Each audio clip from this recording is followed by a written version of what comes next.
Okay. All right. Welcome, everybody. I think we are good to go. Just try to get this up and running. Oh,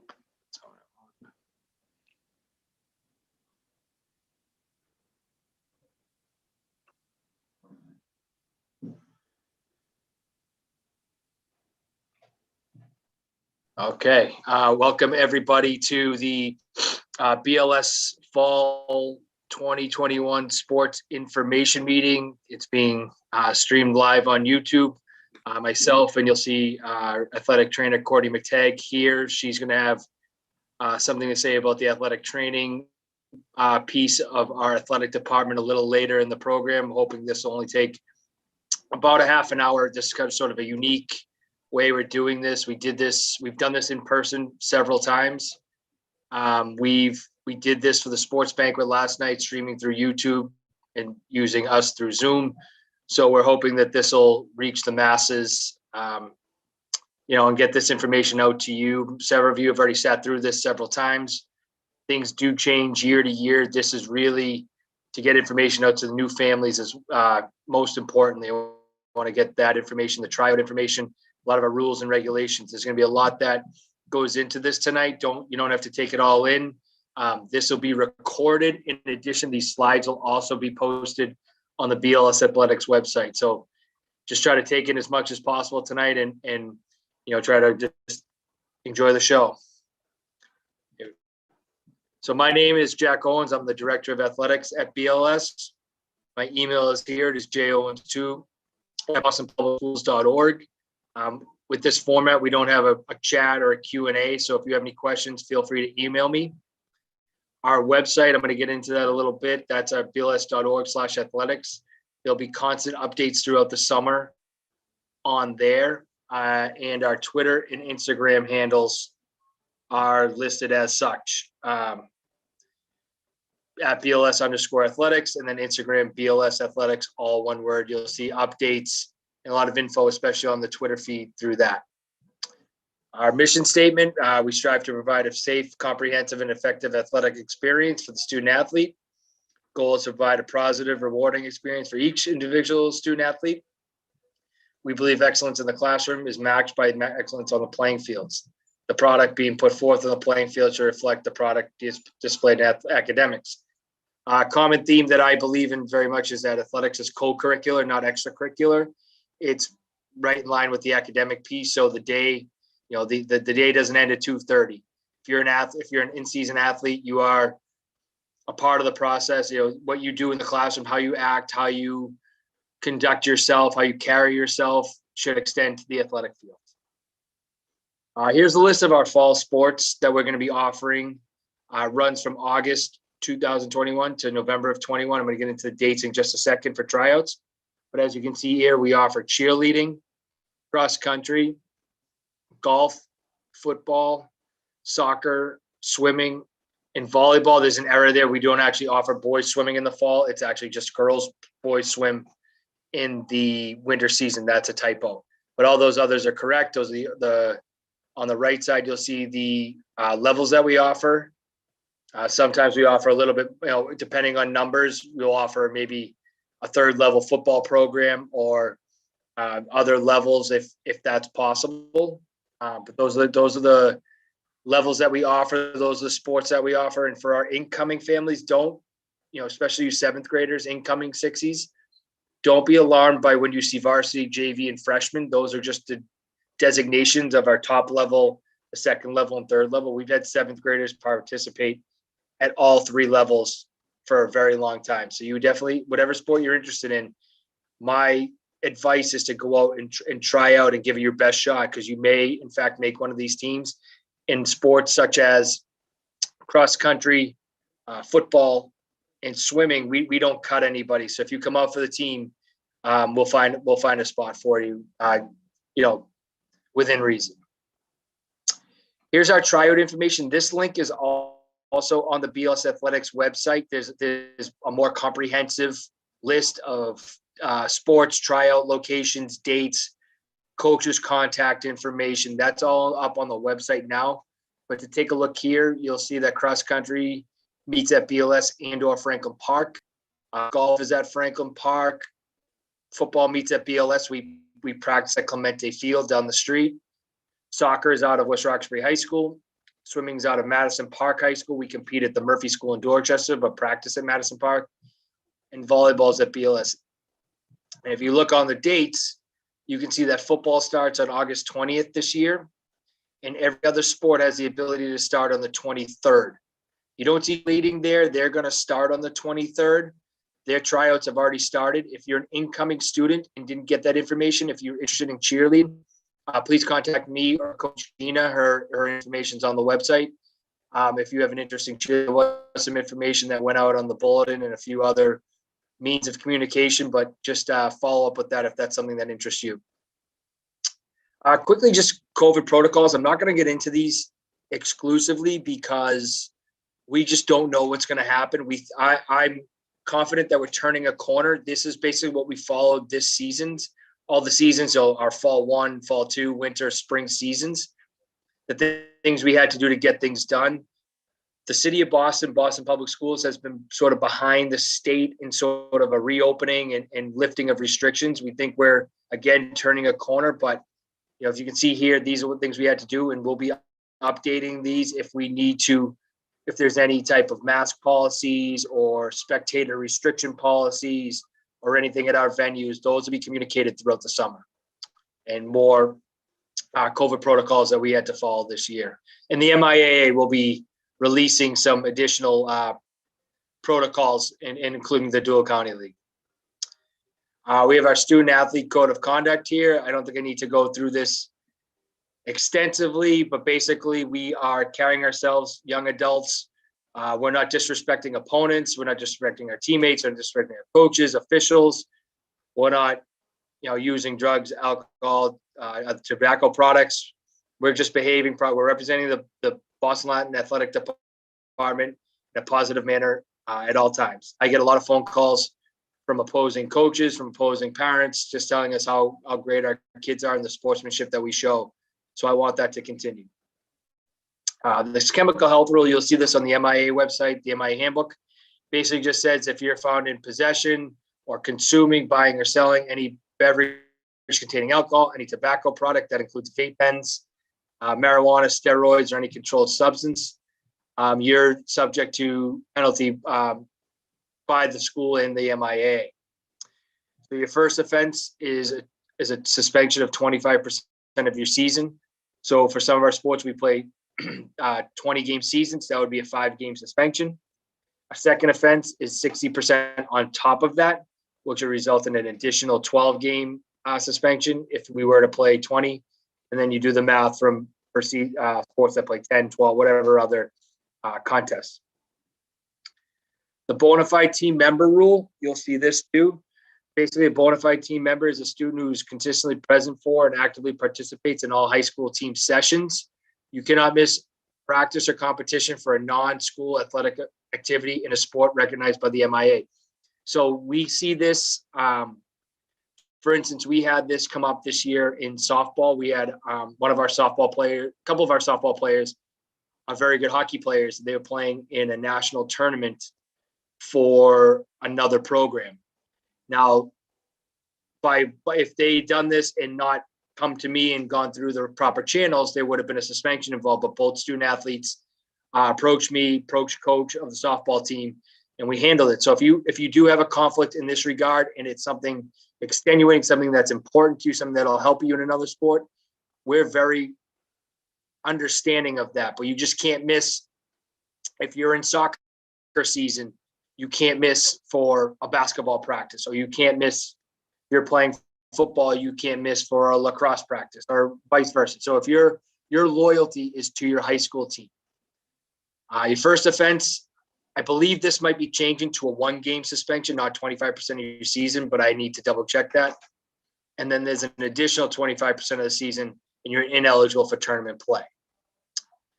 Hazing we have zero tolerance on hazing. So just this is a federal law, state law. Anybody that's found even close to acting in any way that's hazing will be there's criminal action, but you'll also be taking action at the school and at the athletic department. There's zero tolerance. Opiate and substance abuse, there's a link on the BLS athletics page. You need to read that and get educated on this opiate and substance abuse. Bullying, cyberbullying, and harassment. This is, again, another zero tolerance policy by Boston Latin School and Boston Public Schools. They'll take swift action from an academic and disciplinary standpoint, and then athletic disciplinary action will follow suit. We don't stand for that at all. We're going to speak about a little bit about academic eligibility. There's an MIA requirement and BLS requirements that I'm going to get into shortly. You need to have an active physical on file in the nurse's office. It needs to be within the last 13 months. Must be an in-person physical.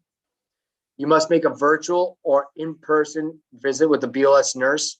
That link is on the BLS website, the BLS Athletics website as well. So you can get your clearance form from the nurse. You meet with them in person to get cleared to make sure all your ducks in a row, or you can do that virtually. They have a scheduling app that has worked pretty well through this kind of COVID 2021 season. Completed sports clearance form, that'll be done through your visit with the nurse. You must complete the annual concussion course, which is the link is posted there, and you must read the athletics handbook. All that is on the BLS Athletics website. Academic eligibility. So BLS students take 6 core classes. You can only fail 1 class in a marking period. If you have 2 Fs or more, you are considered ineligible for that marking period. You must pass.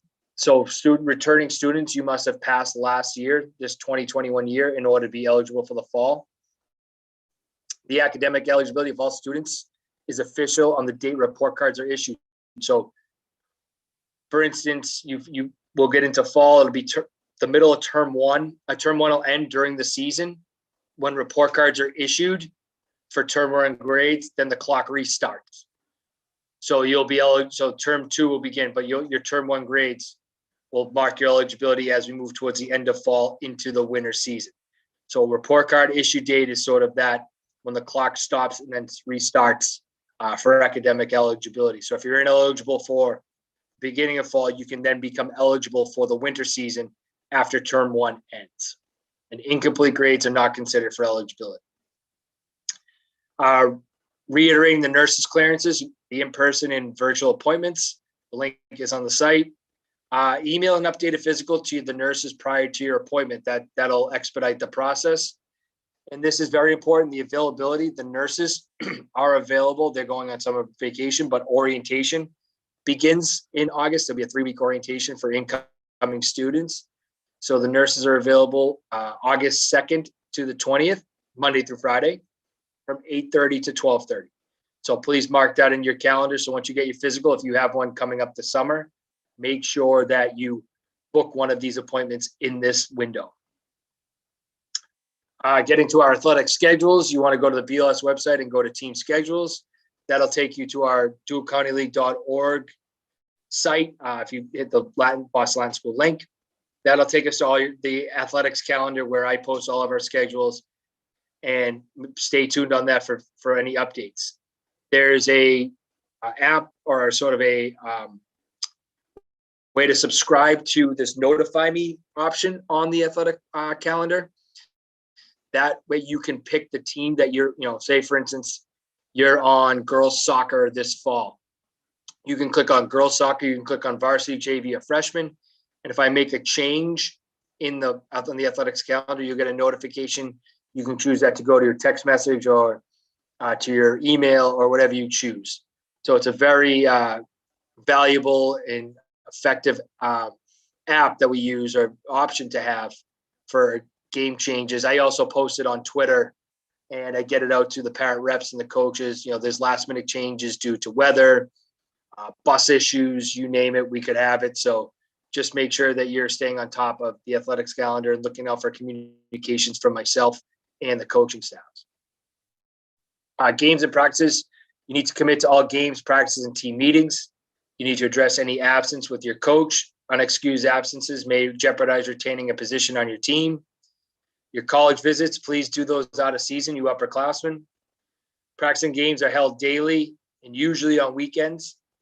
And as we know, kind of the world we live in, things can change on the drop of a hat. So you need to adjust.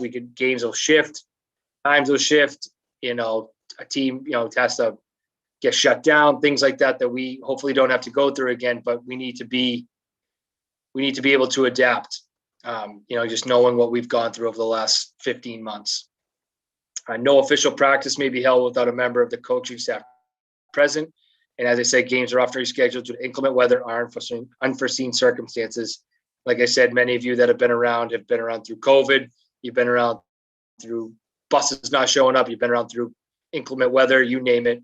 We've had to deal with it. So please be ready to adjust and adapt. Our vacation policy, of course, we didn't have to deal with it this year, but if you're going on a school-sponsored trip in your season, there is no penalty. However, your role or position on the team can be affected due to missed games and practices. If you miss a couple games, if you go on a trip with the history department or the English or whoever's going on a trip on a break over vacation, that's all well and good. It has an academic component. Just remember that if you miss games and practices, your spot may not be the same as you left. That's the nature of sport. If you go on a non-school sponsored trip without an educational purpose, i.e. spring break, family vacation, college visit, something along those lines that can be scheduled at different times other than seasons, please, think well and hard about if you want to play that sport. These are competitive cut sports.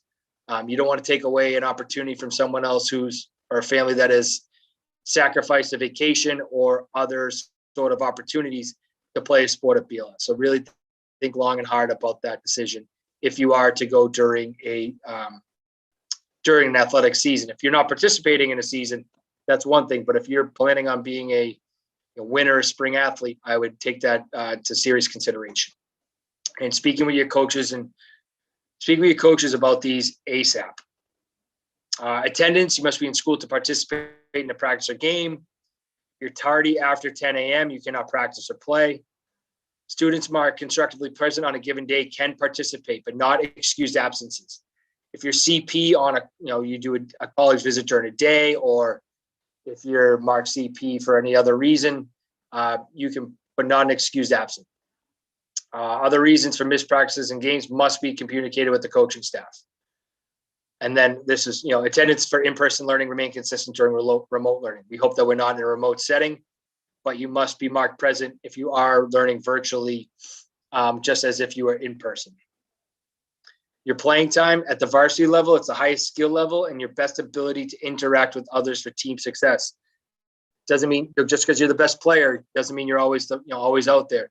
The coaches decide who the best mesh, who the best sort of combinations, who plays best together, what works best for the team. Assessments are made by the coaching staff relative to the level of play. That's your varsity, JV, or freshman. Understood that playing time can or could be limited. Our coaches will be very clear regarding your expectations, and parents are never to discuss playing time with a coach. That leads me into sort of some conflict resolution scenarios here, that in instances where conflict resolution is necessary, there's a proper line of communication. We'd really like to start with the student athlete to coach. This experience is yours for the student athlete. This experience is your experience. I know it can be intimidating at times, but our coaches are very fair. They're very approachable people. Please go to your coach with any concerns. If that doesn't work, the student athlete with a parent or a guardian can go to a coach.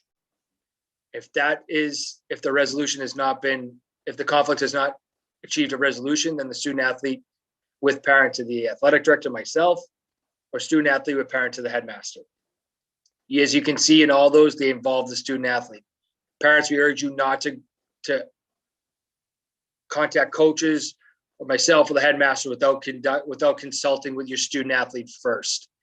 It's their experience. If I don't want to hear that I didn't tell my son or daughter that I talked to you or I'm approaching you about this matter. Because at that point, the conversation's essentially over. Unless there is a grave safety concern or something that's warrants immediate activity on my end, the headmaster's end, something, that's very serious from a safety standpoint, or something that's putting your child at harm, then we swiftly act and this goes out the window. But in things that can be, we hope that everything can end basically at step one. Without further ado, I know that's a lot to take in. Like I said, things will be recorded and posted, but I want to introduce our athletic trainer, Courtney McTagg. Courtney comes to us from Professional PT. We just had our first year partnership with that company, and it went as well as it could have in COVID, but in terms of the relationship that Courtney was able to develop with the coaches and student athletes, which was top notch, even through the protocols we had to deal with. So Courtney's going to explain to her role here and sort of the things that need to be done on that end. Thanks, Jack. Hi, everyone. My name is Courtney McTagg. I am the athletic trainer for Boston Latin School. So a little bit about the athletic training room. Hours are typically starting at about 2 o'clock. I will be in there prior to 2 o'clock, especially as athletes are coming back to school in the fall, hopefully. So if you have anything that you need to talk to me about, feel free to stop by the training room. I will be there for before practices as well as sometimes after practices, depending on offsite game schedules. If you have a previous injury, please contact me. My email is listed below, and I can help you get ready for the fall season. Jack, if you want to do the next slide. So we are directly affiliated with Boston Children's Hospital. Our team physician is Dr. Sarah Jackson. And if we feel there's need for a doctor's appointment, I will be able to schedule that athlete with Dr. Jackson fairly quickly, depending on her schedule. We try to get athletes in that need to be seen within a 48-hour, 72-hour window. And then next slide. So the training room rules. So for COVID, we actually had everyone scan in with a QR code, which that will probably be done with. If you have a doctor's appointment for any reason, you will need to bring me a doctor's note before you can go back to participating in your sport. So whether it's a surgical procedure you had over the summer and you're continuing with physical therapy and you want to be cleared for sports, you will need to be cleared by your physician. You will need to be cleared by your physical therapist, and then you will need to be cleared by myself. And I will need updated notes from your physician as well as your physical therapist. If you decide to go to the doctor for any injury that you haven't told me about in season, you will need a note as well from that physician before returning to practice. We document all injuries through a athletic trainer system documentation. So it's all online electronic medical records. So everything is documented there. And then, so this is kind of all the COVID-19 questionnaire and return to play protocols that we had in place for this past year. If we need to go through this again, hopefully not, for the fall season, we will update you as our new guidelines come in through Boston Public Schools as well as the city of Boston. So every contact sport will be needing to do impact testing.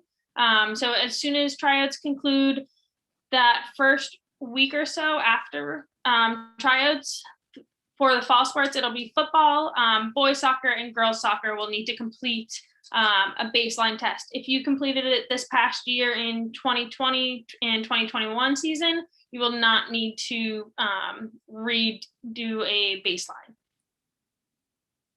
As far as the concussion policy, any athlete suspected of a head injury is removed from play immediately.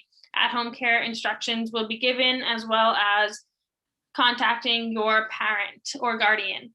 Or you are required to follow up with a physician prior to return to participation. We can work in collaboration with Dr. Sarah Jackson with Boston Children's Hospital for that as well.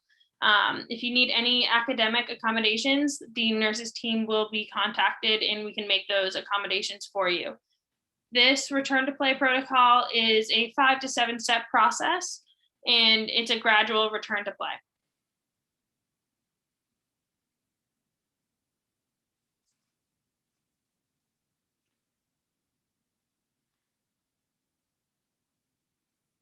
I believe that's it. Court, anything else you want to add?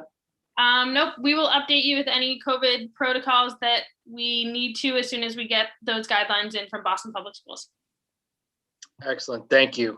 And I want to thank everybody for coming in tonight. I know it's a lot to digest. It's a lot of sort of nuts and bolts. I just want to let you know that this is a great experience for our student athletes. You can ask anyone that's out there now that has played a sport here, that it's second to none. I'm a graduate, former student athlete here, and it was a fantastic experience then. And I'm hoping that I'm able to provide the same for you now.